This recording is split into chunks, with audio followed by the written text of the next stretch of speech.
Oui, alors donc je suis le père Sébastien Coudroy. J'ai été ordonné il y a quelques jours. C'est tout frais, hein. Je suis ce qu'on pourrait appeler un bébé prêtre de 10 jours. Voilà, alors je suis originaire de Paris. Je suis né à Paris, j'ai grandi toute mon enfance dans cette belle ville et j'étais un parisien même du sanctuaire de Notre-Dame des Victoires. Alors mon premier souvenir des JMJ, ce sont les JMJ de 1997 à Paris. Alors j'étais pas bien grand parce que j'avais 13 ans à l'époque. Mais ça a été pour moi extrêmement déterminant puisque c'est là où ma vocation s'est un peu précisée. En fait, quelques mois auparavant, j'avais fait une expérience forte de Dieu, de son amour, et j'étais un peu à la recherche de la façon avec laquelle je pourrais donner ma vie au Seigneur.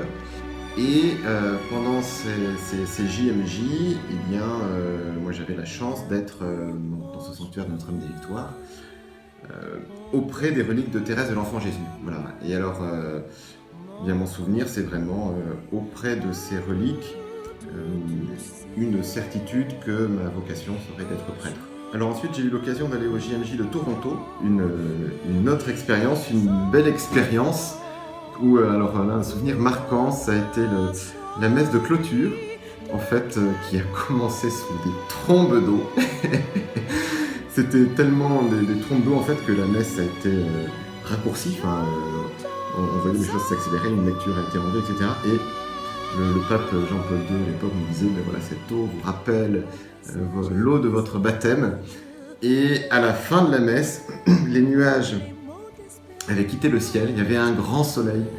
Un soleil même tellement fort que tout avait séché entre le début et la fin de la messe. Voilà, donc ça c'était un beau souvenir de ces JMJ de Toronto. Si vous êtes ce que vous devez être, vous mettrez le feu au monde entier. Voilà, c'est une phrase qui est toujours restée dans mon esprit. Et c'est vrai que c'est un peu en lien aussi avec la vocation, puisque finalement, être ce que l'on doit être, c'est accomplir sa vocation dans l'Église et dans le monde. Mais je crois qu'avant tout, la vocation, c'est un chemin de bonheur. Quelle que soit la vocation que l'on puisse avoir, c'est un appel au bonheur. Et donc, je crois qu'il ne faut vraiment pas avoir peur de se laisser appeler par le Seigneur, parce qu'il veut vraiment nous rendre heureux et à travers nous rendre d'autres personnes heureuses. Donc, surtout ne pas avoir peur. Après, les chemins ont évidemment leurs courbes, leurs difficultés, hein, mais on sait que le Seigneur nous accompagne tout au long de la route et que c'est pour notre bonheur. Ben, un premier conseil, je crois, parce qu'on part au JMJ, c'est d'ouvrir son cœur. C'est la première chose, parce que le Seigneur est prêt à nous donner plein de grâces, plein de cadeaux, plein de bénédictions, mais encore faut-il les accueillir. Et ça, c'est un point très important. J'ai un souvenir, je n'avais pas pu participer au JMJ de Rome, mais j'écoutais ça, retransmis par la radio.